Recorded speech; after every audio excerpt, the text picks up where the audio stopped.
Girl, we got some tea? With the honey and the sugar. Nah, we gonna need some wine for this one. Well, wine me, please.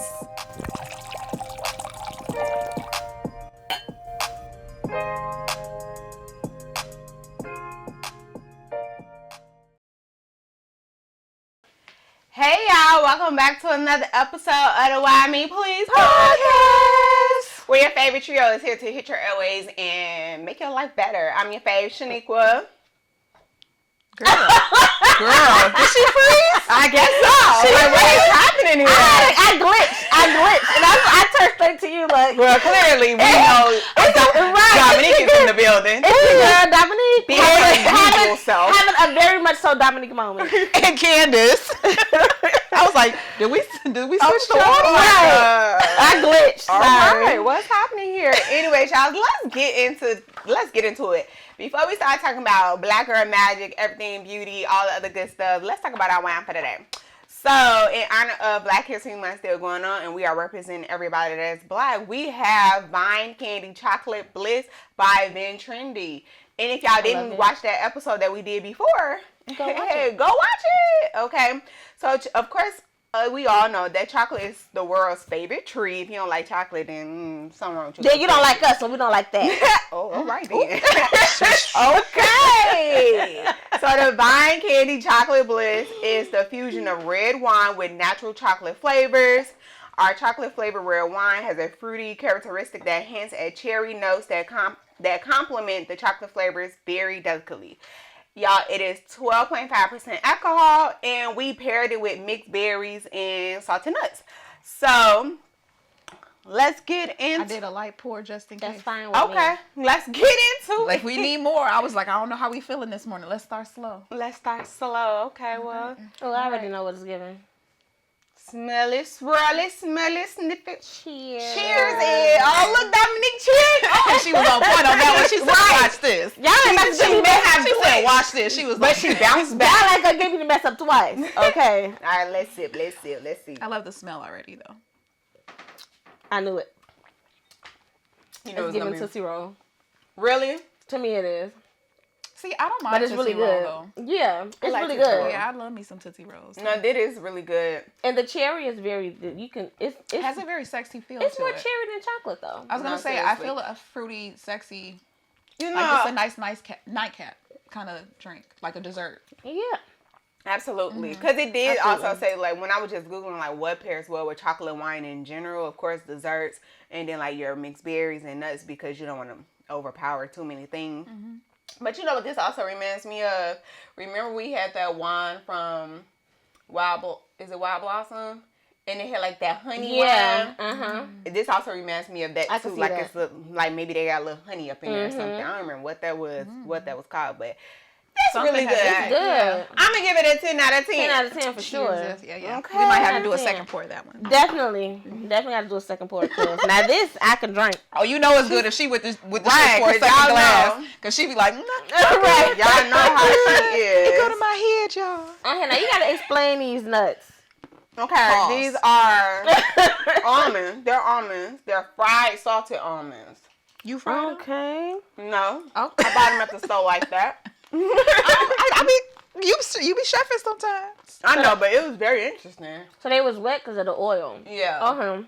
Yeah, oh yeah, because during setup, Dominique was like, "Why are these nuts wet?" Like why they? Like, you spit on my food. What you do? Wash them? I said, "No, that's how they came." So we got little blackberries in here, So the container was raspberries. wet, like it was wet. Yeah, because there's oil in there. I'm not. I'm a. And they're called like macaroni. What the thing said? Did it say macaroni? I don't think so. Cause I was confused. I said, well, did you peel them? Because I know I do a lot of work behind the scenes, baby, but I ain't peeling no damn nuts now. Because they don't have the brown. Shorty made one dip, and we like, what you doing? Right, exactly. She like, hold on, chill. Like, whoa there. You shouldn't have spoiled us with the ceviche. Did you get the berries from the garden? Like, I love that y'all think I do so much work. I appreciate it. Somewhere with a basket. Right, just Fucking walking berries. through. Frolicking and picking the freshest fruit. On Saturdays, I go to the farmer's market on Saturdays. Right. After my Saturdays. morning swim class. Right after swim class, I then shower and find the energy to go to the farmer's market and get y'all some fresh berries. Fresh berries. For every episode. I ain't gonna hate on her if she did. That's out of love. I'd be like, oh, look at you. I love that for my mind. It's all though. out of love. Yeah. I love that for your mind too. I'm gonna let you live Yeah. it. It's very romantic, ain't it? It's very like just like soft, whimsical, like Yeah. just Soft girl life. skipping through the garden without a care in the world. Like, girl, I'm Right. tired. Shit. Y'all so silly, but I love that. I love that for everybody. Just a girl. Right, We can I'm just a romanticize girl. the process, can't we? Go back and watch that episode if y'all missed that one last yes. season. We want that Just soft a girl life. Yes. OMG, y'all. So we talking about our Black Girl Magic. Yes. Yes. Black girl fairy dust sprinkle everywhere. Sprinkle it, Everyone baby. needs a little bit of it. Everyone. But no, seriously. Is being a black girl always that magical? Is it always I was that gonna magical? say, what Does it always aspects? feel magical being a black girl?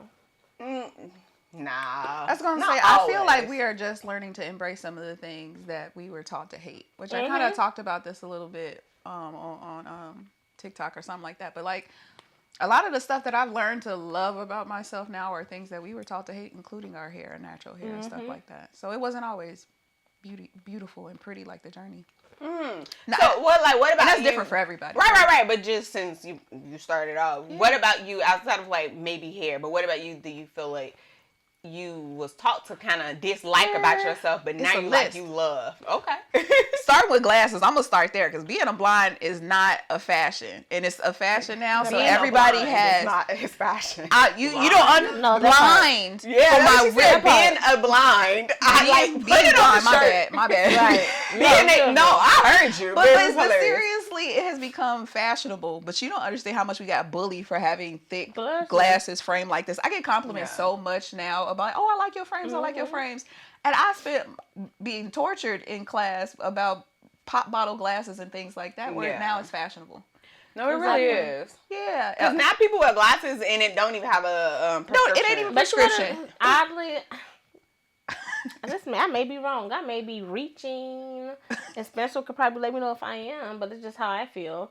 I feel like when being a nerdy girl became sexualized, Yes. glasses became cute. Yes. Yeah. Yes. Like being a But nerdy it was girl pros became and a cons to fantasy. that too, because even in Yeah. professional environments, then we have the whole DEI thing where you're not taken seriously, and it's like, oh, you use that to get ahead. Yeah. Right, like in certain spaces, you hear all the time, should that nurse wear that outfit? Should that teacher wear that outfit? Oh, I'm tired Should of that that conversation. so and so wear that outfit because of their body type? Baby, them curves gonna show regardless. So even Right. then, even being intelligent became sexualized, where it's like, dang, I can't even go to work in my regular ass clothes because we having a discussion And my about Coke it. bottle ass glasses. Yeah, am I Coke bottle ass glasses?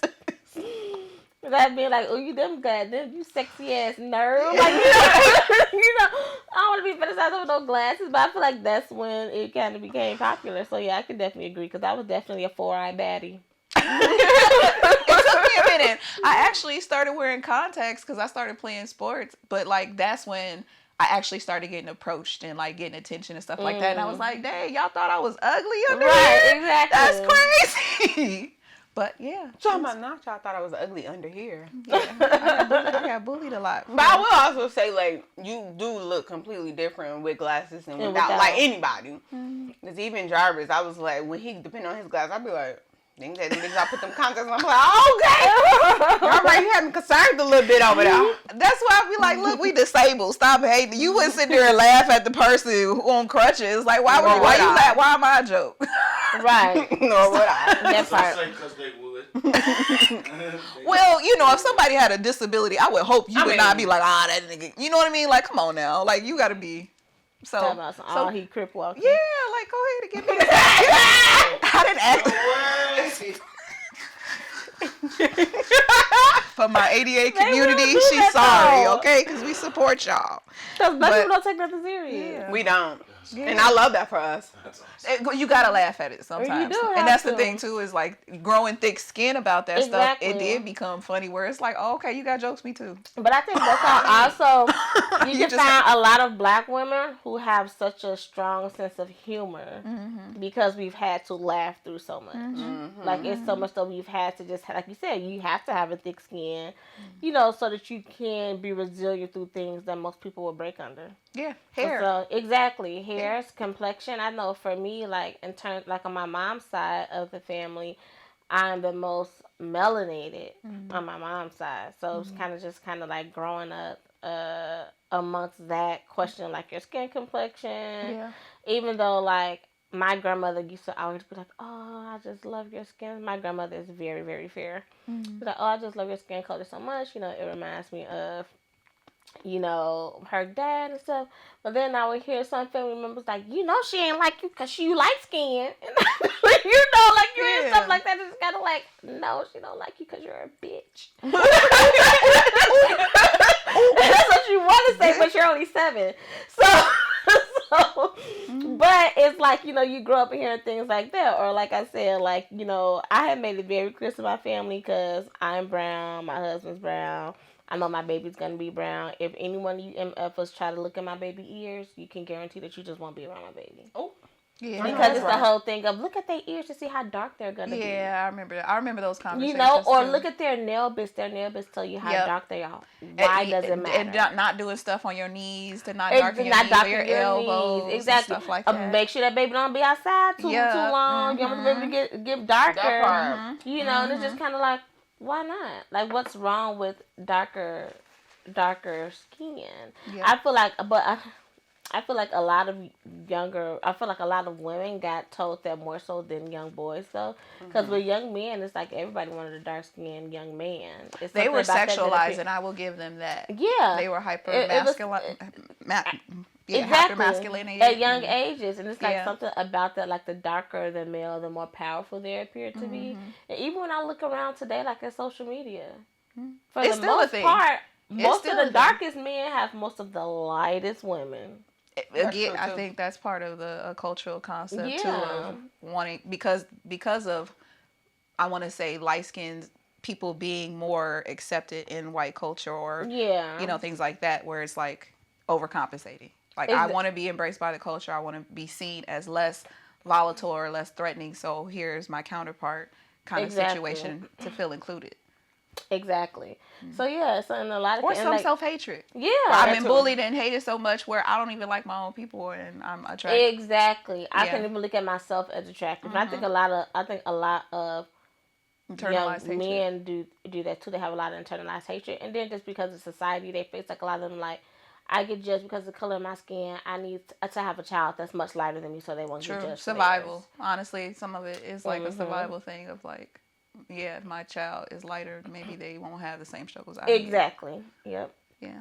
And even, I'm not going to put all blame on men on that, and some women to kick me for even saying this too, but even some of the trauma that women have experienced with dark-skinned men and then projecting that onto their sons because they look like their fathers. You know what I mean? Like, there's a lot of trauma that gets projected on children when they look like the baby daddy who messed up. And so even with the dark skin aspect of that, of like, how do you project it onto your son because you had a bad issue with a dark skinned man or a traumatizing experience with a dark skinned man? Right.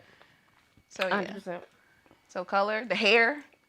So I feel like how many of us black girls didn't learn how to swim because we couldn't get our hair wet. That part. 100%. That ain't why I didn't learn how to swim. My mama just didn't know how to swim. Oh no, it was. I used to go to my friend's pool. I had one of them friends with a pool. But don't get your hair wet. And I had every opportunity to learn how to swim. And I just was sitting there. You know how you duck walk under the water? That was me the entire time. All summer long. That came from lack of education, even from my parents with our black hair. I honestly couldn't swim because we just couldn't afford it. So, it's good to know people. But, right, exactly. But I feel like, but a lot of that came from like, you know, all they knew was, oh, you got to throw a perm in their hair. Like, you got to do this, you got to do that. Like, it was a lack of education of like, okay, how do I take care of my daughter's hair? It was a death scare, wasn't it? It was like, when the water does cause it to do what it's supposed to do. I was feared into not getting my hair wet, right? If you get your hair wet, you get that perm, your hair gonna fall out. So it was immediate, like, because of the fear, chlorine. right, Yeah. there was no education on, like, okay, now once you get done, we go ahead and wash it, we go ahead and do an oil treatment, we condition, we good, we go. Exactly. It was none of that. It was, oh, you're going to be bald headed if you get your hair I wet. did used to hear that. I forgot all about that. If you Golly. get your hair wet, it's gonna. If you get your hair wet and you got a perm, it's gonna fall out. And that was probably a lie. Just like It was a lie. If you go to sleep, I ain't had these that experiences. was probably like if you eat candy before you go to sleep, you can have a nightmare type of lie. You never heard that before? No. Yes, I heard that. If you had too much sugar before bed, you gonna have nightmares. You gonna have nightmares. Yeah. You are privileged. I guess so. I never heard the candy one, but I did. I grew up with sisters, so I definitely heard the perm in the pool. So yeah, but I don't know about the candy at night. No, I heard the candy at night. Yeah, I used to get told that. I mean, I've heard like the permanent pool one, but not like that wasn't in my household, in my upbringing. Like it wasn't until like I'm around like other people and they're saying it, and I was like, oh.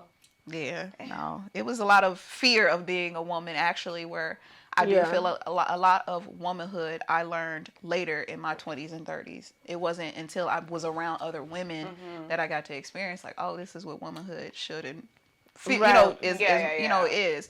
Because it wasn't really, it was a lot of don't do that. Yeah. Right. Like, I mean, because also, like, I kept my hair in braids most of the time. I'm just really thinking about back to my childhood. Yeah. What was happening?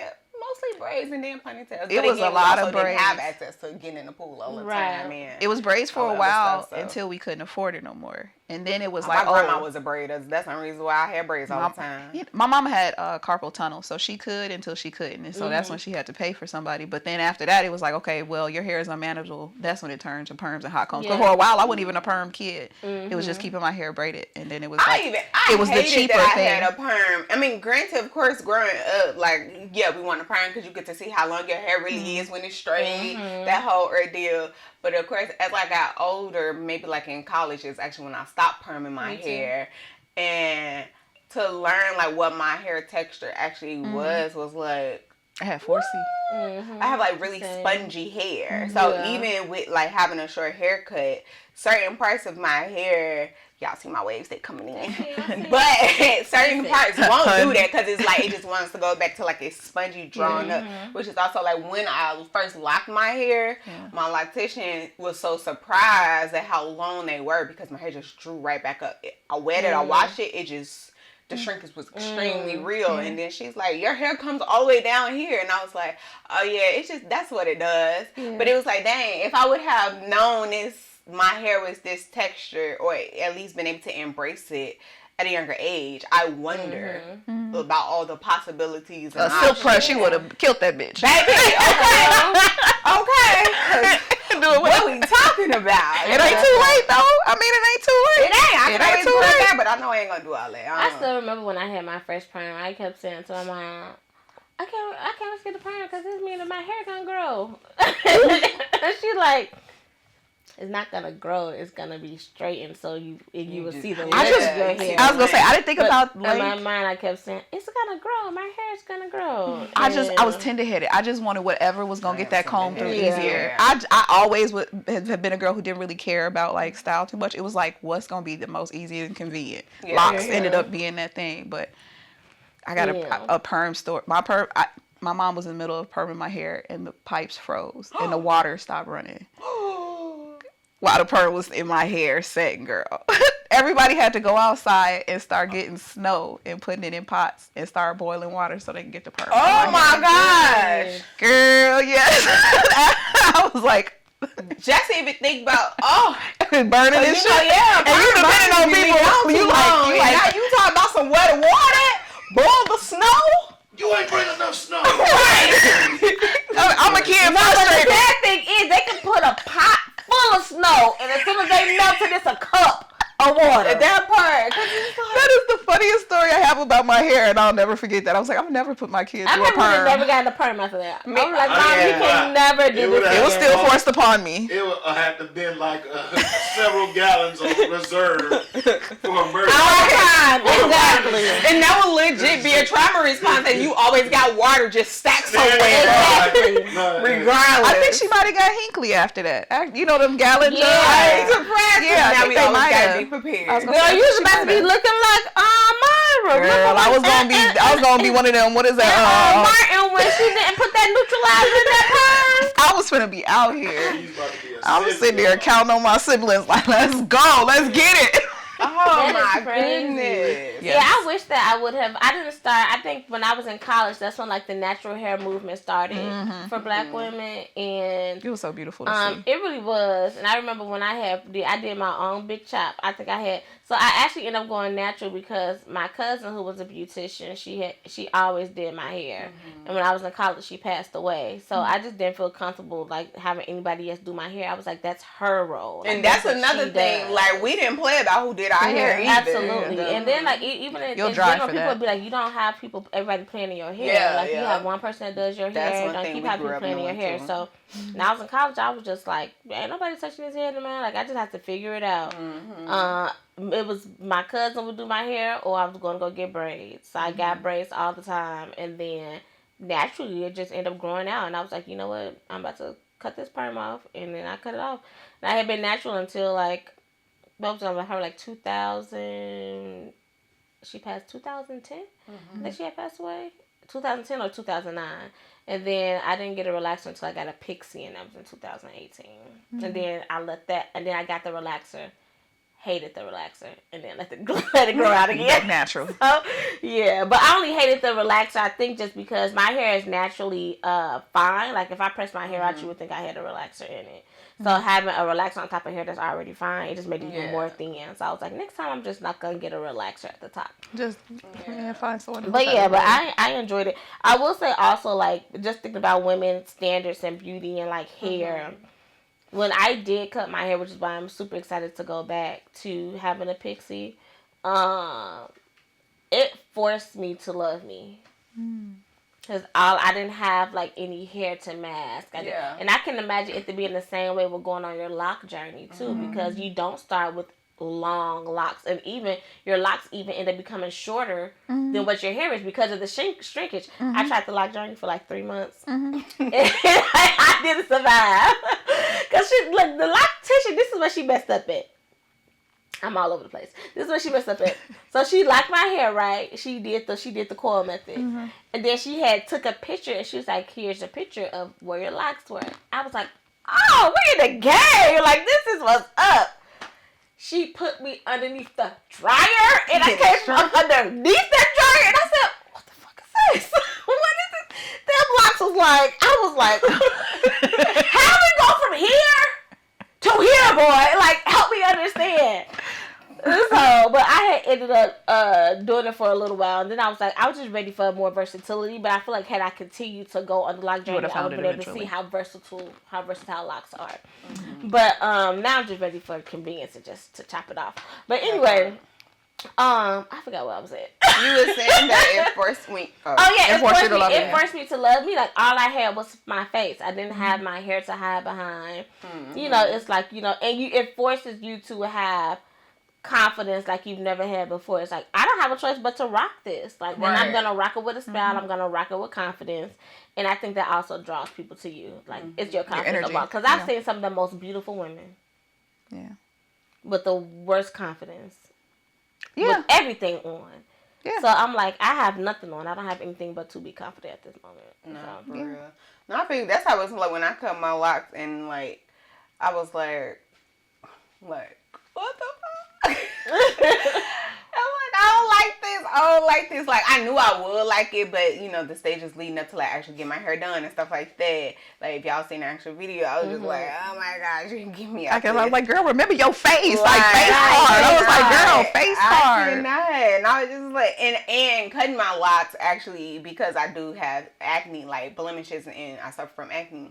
It highlighted that because it's like, again, like you said, I have nothing to hide it.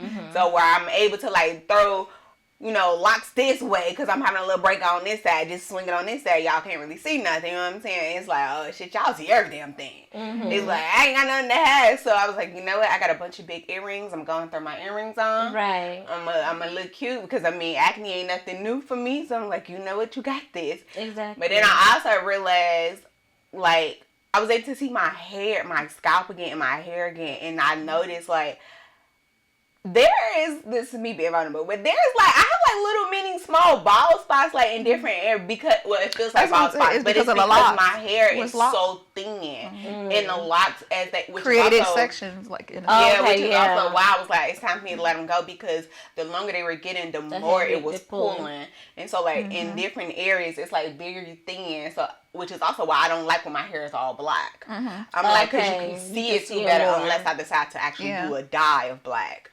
And that's the process in the lock journey too, is as it gets longer, it gets thinner. And I've started going through some thinning too of deciding, okay, what we do, and we got to be creative because I got to figure out what do I need to change. What do I need to work on to make sure that it stays healthy. And I'd be like, why'd you cut your locks? They're like, because it was getting too thin. heavy. Yeah, it's heavy in your hair. And I cut some inches I have off. thin hair just in general. Like my mom has thin hair, my grandma, like it's a thing in our family. Right.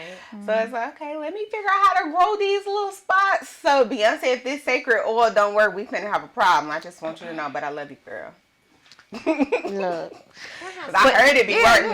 Yeah. And then some of the process is learning like how to take care of it. Because again, I think we're learning beauty now for the first time through our own journey because our journey and experience is different than our mom's. So even with locks, like for me, it's like, okay, is it the part of cutting it, or do I need to figure out what am I eating or what am I lacking? What vitamins am I missing? Right. And trying to discover it before I hit that step, because for me, I was like, I love my lock journey. I know our journeys are different, but I was just like, I don't want to lose my locks. I don't want to have to cut them off because I'll rock anything, but I still know and acknowledge I have that fear of like, okay, what would I look like different? Because I did the weaves for so long, and I was like, okay, yeah, that's cute, but like, I don't want to do that. Right. I don't want to do that. And what do I look like? Just natural hair, because I've never just did natural. It was perm and then locks. Okay. So my journey was I did the interlock method.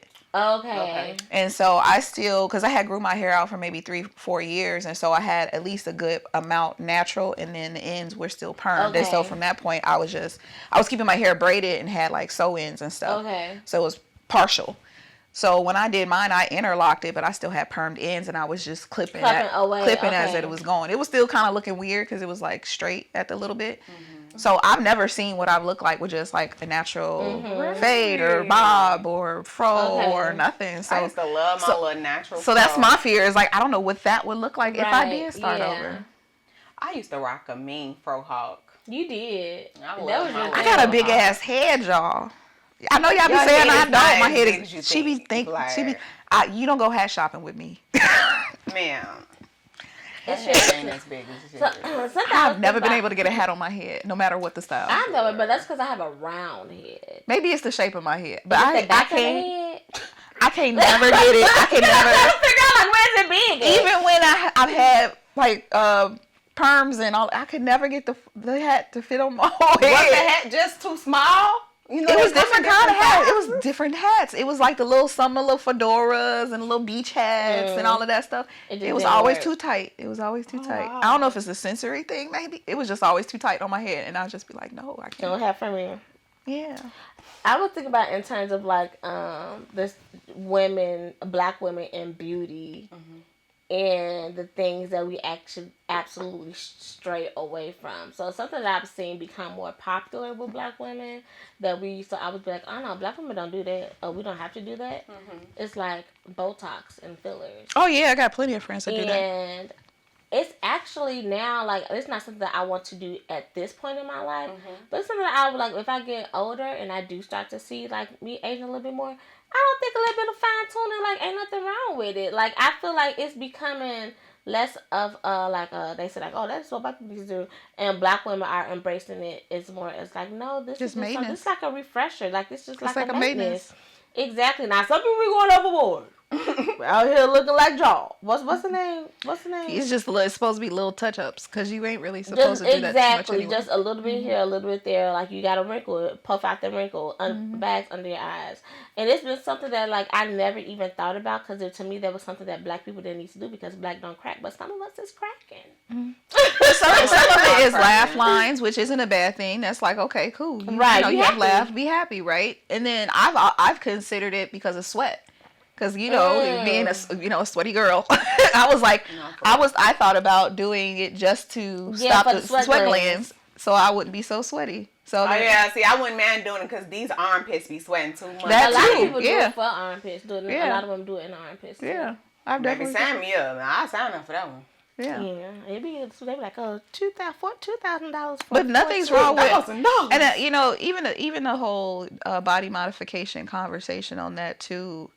It's almost like it became a bad thing when black women could afford to do it because it's been a thing for forever. Everything. And then when black women could afford to do it, it was like, oh, we want our women natural. We don't have to do that. Y'all don't like, and it was just like, don't act like y'all want to just. I thought that was interesting, but also I feel like a woman has a liberty. Like you only get one life.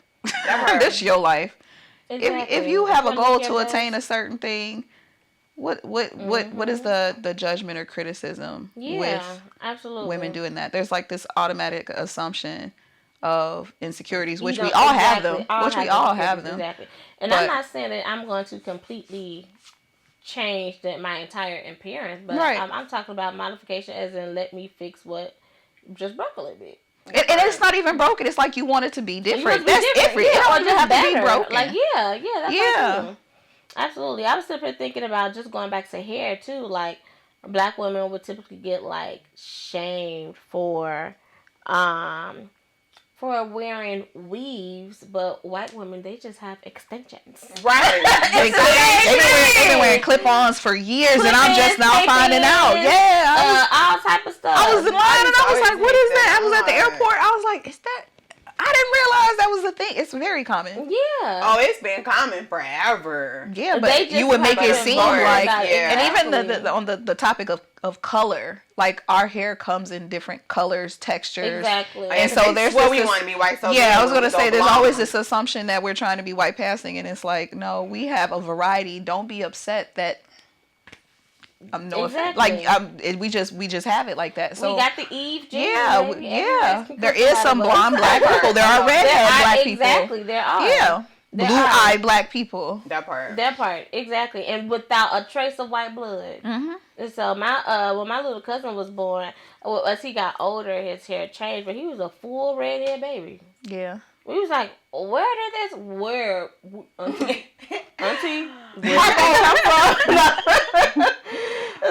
this baby? Who this child belongs to? But sometimes deep down the line, there's somebody that has, and it just kind of comes back out. Yeah. So, but people have to stop making things to be an issue when black women do it or when women do it in general. Like if we want to change something, then we can change it. But at the same time, I just want black women to change it because you want and that's the whole thing is doing it because you want to and not because not for somebody else. Standards, or not because your boyfriend left you for a big booty. Yeah. Do it because it's something that you've always wanted to do. That's another thing too. The big booty thing being a trend. To be honest, that'd be a trendy. I hate that it's such of a trend that the real big booties, people start to think that they fake booties. It's like, no, this is a real. I got too many dimples in my ass for it to be fake. I just want to say, why am I in the gym? Because I got too many dimples in my ass for this shit to be fake. Because if I pay for an ass, it's gonna be nice and. Hello. So I'm trying to get these curves out. Girl. Me and Jervis we be outside and I be like, just look at the booty, real or fake. Yeah, we do be doing that. Like, real fake. I called my nephew trying to whisper about a lady. He said, "Why her butt look like that?" I'm looking at him like, "Stop it," because if I can hear you, she can hear you. My thing is just always have it match your thighs. That part, because it don't, and that's usually how it goes. Because it don't match. But even then, I was called a bunch of different things. Even then, when about having a big booty, it wasn't cute back then. I don't know. Maybe that's crazy. Really? Mm-hmm. It was always cute for me. I feel like at some point it depends on the environment. Because I was raised I'm an inner city kid, so right. Yeah, I was out in the suburbs, so having being around mostly white and Hispanic women, it was like, oh, you're fat. Yeah, right. that makes sense. Exactly. That's why I said also Is my ass big? Does my butt look too big in these jeans? Yes, that's great, girl. Okay. I'm around these skinny little poles, and so I by the white boys, I'm the fat girl.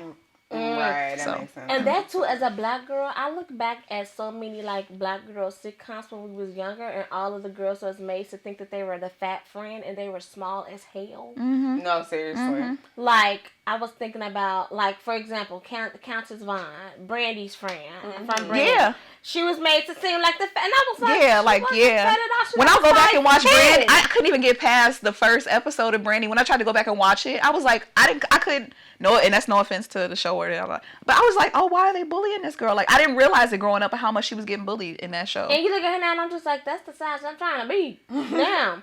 Or like even with cartoons, think about the Proud Family and Dejanay and how she was, you know, the big girl with the belly out, and like there's so many things that Parker made spinoff. Exactly. There's so many. We had so many visuals to make us feel like what we were at that time was not okay. Yep. And they were all in black sitcoms for the most part. Yep. Unfortunately. So, but yeah, it was so many shows. And then like One-on-One with, I don't know if y'all used to watch One-on-One with, and her friend Star. She was so tiny. She was gorgeous. And she was gorgeous. Yeah. And I was just like. And again, I love her and you know, I think it goes with that whole like mammy complex of dark, heavy, like making that concept and making that narrative, like making black women seem like this angry, dark, heavy set woman. Or if you were the lighter friend, you were the happy but like Raven. She was always acceptable, even though she was not big. She was. They always dressed her in oversized. They made her seem that she was bigger than what she was. Well, she really wasn't. She was heavier chested, but she was not a big girl. Right. But like you said, like she wasn't deemed as like the she was like the funny, the bubbly, the friend that's more accepting versus when you're more melanated and you're the heavier friend, you're viewed as like the sometimes funny because Countess Vaughn was funny, but sometimes funny, angry, can't get a man, ghetto, loud. Pam, you know, then that brought to mind Pam from Martin. Yeah. Yep. So. Yeah, it's interesting the things that the way that a lot of who we seen ourselves as was oftentimes displayed on TV in a negative way, so that could also have a big impact on how we viewed ourselves as angry. Because I looked at some picture and I was like, I thought that I was fat.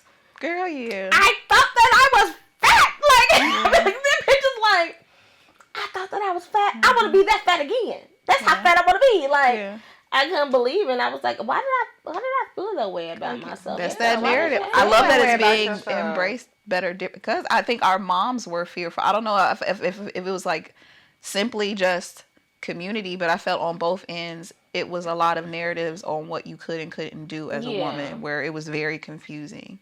That is so good. I hate to hear that. Like I said, I didn't grow up with those thoughts. No. So it's just crazy to it's not crazy to hear it, but it's just like, it's enlightening. Like, and it's just sad because it's like, but that's why I go back to what I said about like environment matters. Like what environment you were raised in and you grew up in and like what they were teaching you, because that was none of my experience. I never had like low self-esteem about my body or anything like that. Outside of course, like my acne that started happening in like 8th grade, but like just my body in general. And I think it's just because like I was raised in a family with like thicker women, right? So it was just every woman. Y'all see my mama. Every woman was thick, and it was always embraced. And believe it or not, my mama used to be a stick. Before she got pregnant with me. She didn't gain her weight until after she gave birth. And it just kept, seeing. My grandma was thick. My cousins and aunties are. Most of my women in my family are heavier, so they didn't have like a curvier shape. Right. That's we all like curvy. It's like you curvy. have a shape. They're just heavy top and then. That's what I was gonna say too. Like you also have like in my mind, to me, like you have like an ideal body type to me, because like every time I want the food to go to my ass, to go everywhere else, go there, stay there, you know. But like everybody in my family were all like, everybody's like different.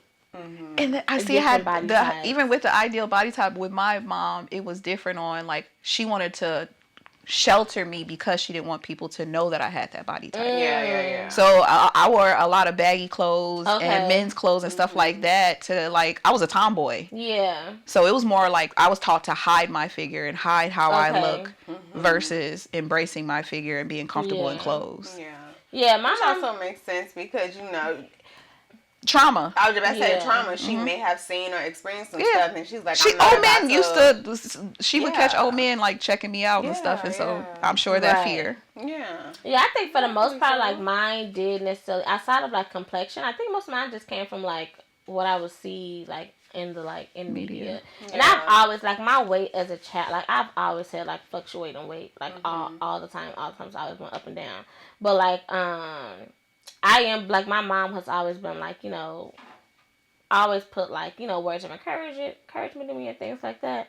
But my mom was also like, she worked a lot. Like, my mom worked a lot. So I did spend a lot of time, not a lot of time with other people, like random people, but just a lot of time, like, with my grandmother, who was a fair-skinned woman, and my aunties lived there, they're fair-skinned women, you know, things like that. My mom is not super fair, but she's still lighter than me. So in that case, it's like you can, like, say as much as you want, but sometimes, like, when I see things that look different, it's kind of hard to kind of, like, you know, get there. So. And I was going to say, I think even like how you were saying, like, you look back at pictures and it's like, I wasn't big, I want to be back that size and whatnot. It's like, I look at pictures now, like, I'm like, oh my God, I was so small, I want to be back that size. I've always had a shape, yes, but it's like now I feel like I'm big. Okay. And I'm having to, like, for me just personally. It's not your comfort space. It's your own comfortable, it's not my comfort space. And so I've been just working on being comfortable in this space, although it is very hard. It's very hard, especially because it's like, I don't feel comfortable with my stomach out, depending on what I'm doing. Even though a million people could say, "Girl, you ain't got no stomach." Yeah, I was gonna say, and you ain't got no stomach. Nah, you don't see that poking out right there? And it's because I've analyzed my body so much since gaining weight. It's like, in my mind, I've mastered why it's an issue, right? Because it's like, when my stomach gets big, it pokes out versus everybody else's stomach gets big, it falls to the way, right? Okay. It spreads, so it's like even, and I'm like, man, it's just like, yeah. Okay. And it's like, no, now I look like we need a poo. Like, what's happening? Man, we need a poo is cute. But it's just like, those are like my inner struggles. That's an everyday thing for me. It's gotten a lot better, and it's great to have a husband that's like very helpful and supportive. Like, girl, what you talking about? I like that, and I'm like, bring me that stomach so I can. And it's not like you're not doing nothing about it either. You're right. You're I doing. think that's what you're not just not right? doing nothing. Like, I'm about doing it. something about it, but it's like, but where it's going, and which is why when we talk about like people in hands, like, I would get lipo if I could, just to, but I know mentally that's not going to fix be the for long me, and term. it's not, because I'm like, I'm still have to keep up, but it's like, but will it give me that little advanced push? Right. So it's like, it's gone. Now I can maintain the goneness, but then it's like. But you said something that was really important, which is like trying to appreciate who you are now. Because I feel like even both then, processes can take place at the same time. Exactly. Because even then, when I was complaining about how big I was, I didn't appreciate me then. So it's like starting with the now, and then it's like when I do get to where I'm at, it's like, you know, This is just something that I'm adding to my life, but it's not changing who I am, because no matter what, I love me. Right. And you're doing it because you love yourself because you want to take care of yourself, not because you hate yourself. Exactly. Exactly, yeah. Because nobody hate themselves. No, not that. Not that. We just want a little look, you know, a little of the fat going, you know what I'm saying? You know. Ain't nothing wrong with a little contour. It really ain't. It really ain't. You just gotta know how to do it. And who to go to. And then maintaining it. Because it's no point in doing something and then we could do a part 2 on that. You keep going back and back and back. I was about to say that too. People be mad at the girls that go and get their bodies done and then they be in the gym. You have to maintain. You have to work out. Right. We could do a part 2. What did y'all expect? Right. Sit back on the couch and get big again? Right. Now you mad because like you're gonna be like, oh, you just wasted your money. Look, pick a struggle. Right. Let them do it. It was an investment. That part. And that's how I be like. And the crazy thing is, y'all probably gonna kill me, but anyways. Like, we both had the conversation of just like getting lipo, like if we could, just because it's just the midsection. Men like, can get men be out here getting lipo too. I am here for a man getting lipo if need be. Thank because you. there I is gotta look at you stubborn fat Yeah. That like that no matter how much you go to the gym, no matter how healthy you eat, it's just still like it's so difficult, and that shit can fuck with your head. Like you say, excuse my English, but you going to the gym and you putting in all this work, and you just eating like no fried foods, you ain't eating no cheesecakes. Yeah. I'm going through that right now. She said I'm going through that right now because that did sound real personal. That's like she got you going through the struggle right now. But you posted your progress, and I want to give you a cheers too, because I heard you did some great health progress too. So it ain't just about aesthetics; it's about how you feel internally. So yeah, and that's hard too. Like Yeah. even just sticking with that, like eating because motherfucker, I want a 6-piece from Harris Fried Hard with mountain sauce. I did have that the other day, and I was like, okay, all right, for the next 7 days, I gotta eat right.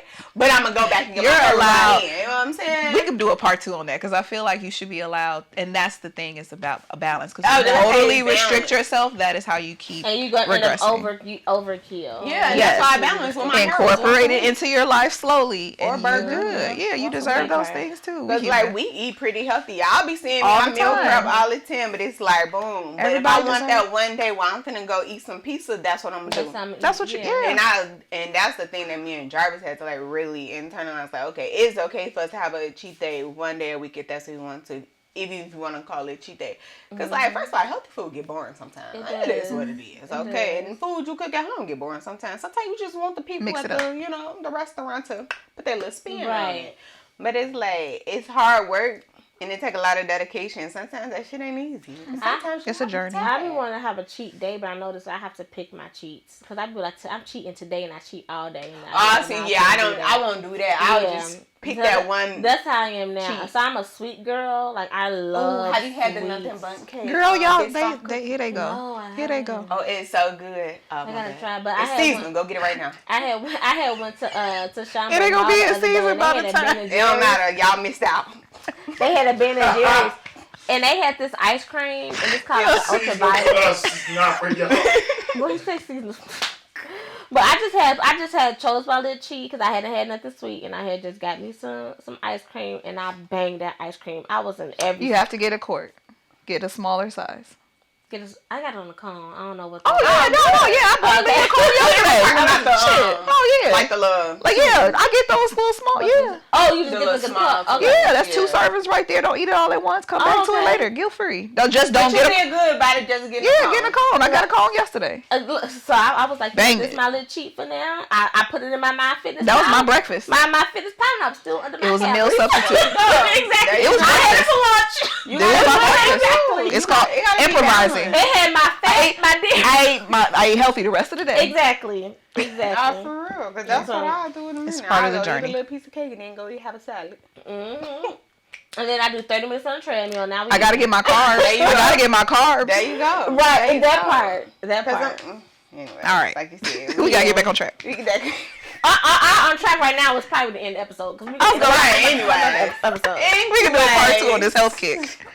Anyways, y'all. We hope y'all enjoyed this topic. All things black women, black people in general, health, beauty standards, all the other good stuff. Y'all know what to do. As always, follow us on all social media platforms. Share with your mama, sister, cousin, brother, uncle, and grandmama. Okay. Man, when y'all at Wine Me Please Podcast. I said share with their man when they be up at night. That part, because y'all be pillow talking, so go ahead and watch the episode with it. So anyways, y'all know what time it is. We're not the podcast for a tea. So wine me please. And don't forget, if you want our advice, send us an email to advice@winemepleasepodcast.com.